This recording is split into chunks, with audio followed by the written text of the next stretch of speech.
Uber has now enabled a feature for gender discrimination. One, a rider can choose to only employ female drivers, right? So let's say a rider, needs to go from point A to point B, and there are a lot of people who want that pay to drive them.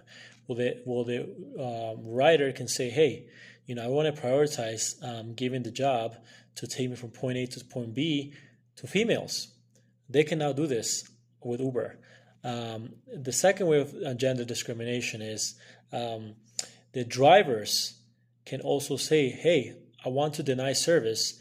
I want to prioritize service only for a certain gender. And the other gender, nah, I don't really want to serve them.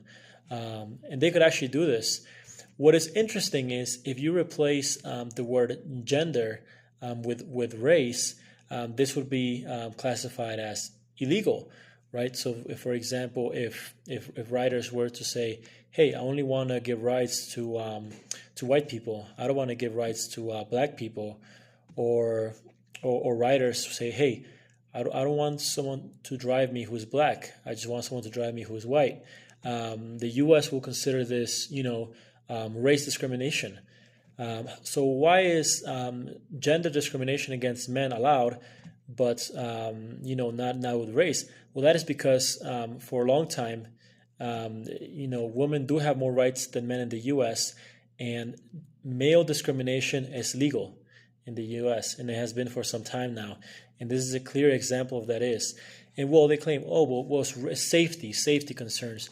Well, if we want to put statistics, blacks in America are like 13% of the population, and they contribute to 50% of the murders.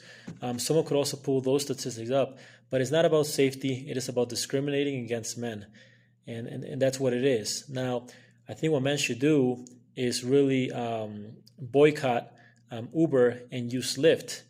That would be a great way.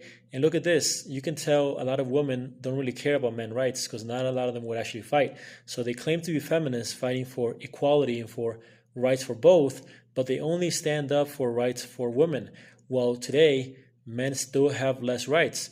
The presumption of innocence, for example, men don't have. And there are several other ones. For example, on divorces, right? Who's going to take custody? All that women have, right, that men don't have.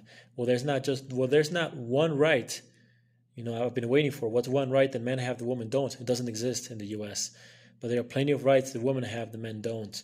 So like I said, men should stand up for it.